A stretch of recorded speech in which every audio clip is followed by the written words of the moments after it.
So Saturday was an absolute heartbreaker for OU fans everywhere as the Oklahoma Sooners get beaten by Missouri, and it's not the fact that OU got beat, but it's how they got beat. Because I don't think anybody could have scripted this ending even if you tried, and it's left Oklahoma fans with more questions than answers, and today we aim to try and answer some of those questions. I've seen a lot of takes online asking if Brent Venables is the guy, and this is something we're absolutely going to dive into. But before we can, as always, y'all know the drill. I've got to hear from you. Hop down to the comments. Y for yes, N for no. Are you disappointed with Oklahoma's season this year? And then let me know what your thoughts are. I can't wait to hear from Oklahoma fans, so hop down to the comments. Tell me how you're feeling. If you're new to the channel, be sure to subscribe. Hit that bell notification as I do constant college football content. You don't want to miss any of it. And if you enjoyed the content, be sure to like and comment down below as those interactions are massive to content creators such as myself. But having said all that, let's jump right into this. And where to begin? I mean, this is a game that through most of the game, the leading passer for Oklahoma wasn't a quarterback. It came on a trick play. And that, to me, has really summarized the season for Oklahoma.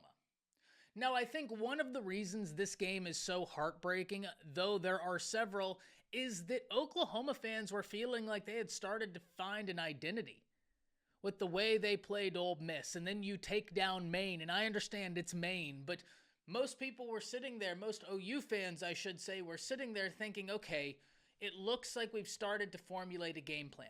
Seth Luttrell is no longer here. We can move forward. We can try and fight back, claw back, and get a win or two that maybe people don't have us winning. However, that's not what we saw.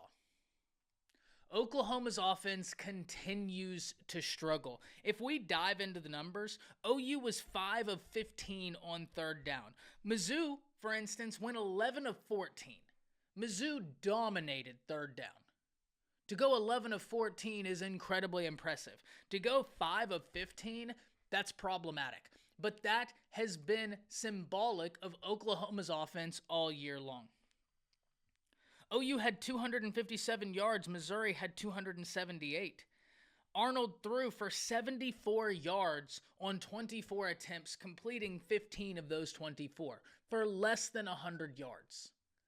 There are several issues right now for Oklahoma. There's zero offensive identity, absolutely zero offensive identity, and it shows. It showed in this game. It has shown throughout the season. If you are an offense and you are unable to throw the ball, it's going to be real hard to run the ball. Because a team is going to be able to key in on what you're doing. And if we look at how Oklahoma rushed the football, yeah, they rushed for 122 yards, but they averaged 3.4 yards per carry. Because it was easy to key in on what Oklahoma was doing. And one of the things that makes this especially heartbreaking for Oklahoma fans is Missouri's starting quarterback wasn't in. It was Drew Pine. Now, I do sympathize with Oklahoma here. You are so injured. So many wide receivers have been hurt. Your offensive line has been musical chairs. But this is also not week 3. At a certain point, even though you're never going to be at full strength, and we acknowledge that, we sympathize with that, it's up to the offense and the offensive coordinator to scheme some form of life up. I understand you're real injured, and I'm not saying I expect you to go win a national championship and win the SEC. Of course I don't. I understand how injured you are. I understand the combination of offensive linemen. But at a certain point, it's up to the coaches to put the players in a position to succeed, and that's something, quite frankly, we don't see. And that's what's worrisome to me. Oklahoma will absolutely be on an offensive coordinator search this season, and I don't know that he will be the only one that's gone. Now, I've seen a lot of people online asking if Brent Venables should be fired. I don't think that's the move, and let me explain why. Because though I believe Brent Venables has some real issues in game management that aren't new, that have been present for a while. I mean, this is year 3, and there are still some issues that we saw from year one. My biggest question for OU is if you fire him, you're already going to be losing some real key pieces on your defense to the NFL draft. Then you fire Brent Venables, meaning your roster can be poached. Who are you going to hire? And that means you're doing a rebuild in year two in the SEC when other teams are building, you are taking apart. That to me seems like it's grounds for disaster. I'm not saying you have to give Brent Venables 2-3 more years, but I think he needs another year. Because I worry that if Oklahoma moves off Brent Venables, you're not going to get a guy that's a true difference maker. And you are going to be in a rebuild in year two, and you're just going to have a replication of the year we just saw.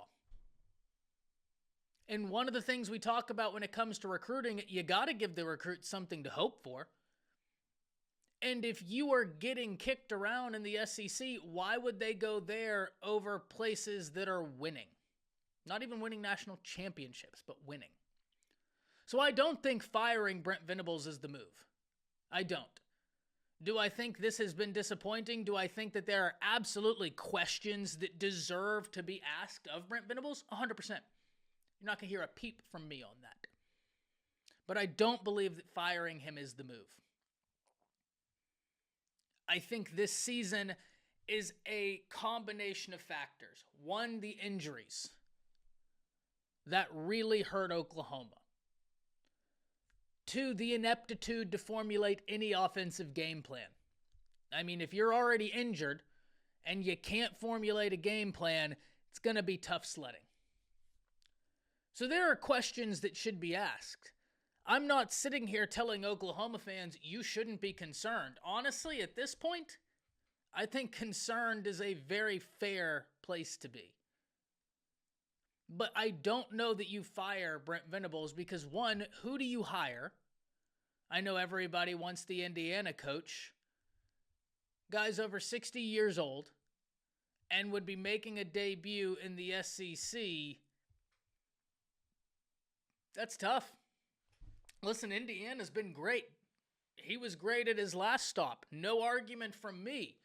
How many ranked teams has Indiana played right now? How many top 25 wins has Indiana played? And how many top 25 teams are there in the SEC? It's a different beast. The SEC is a different animal. And this is something we talked about all offseason. Now, it's not that I don't think Oklahoma wasn't ready. I think there's a combination of factors. But I don't think that trying to rebuild in year two of the SEC is the best case scenario, but I can't wait to hear from all of you. This is a heartbreaking loss for Oklahoma, and it's left many fans asking questions, wondering if Brent Venables is the guy. Personally, I think you can question. I think you can be concerned, but I don't think firing Venables is the move right now because I think it could get a lot worse if you do a true rebuild in year two of the SEC.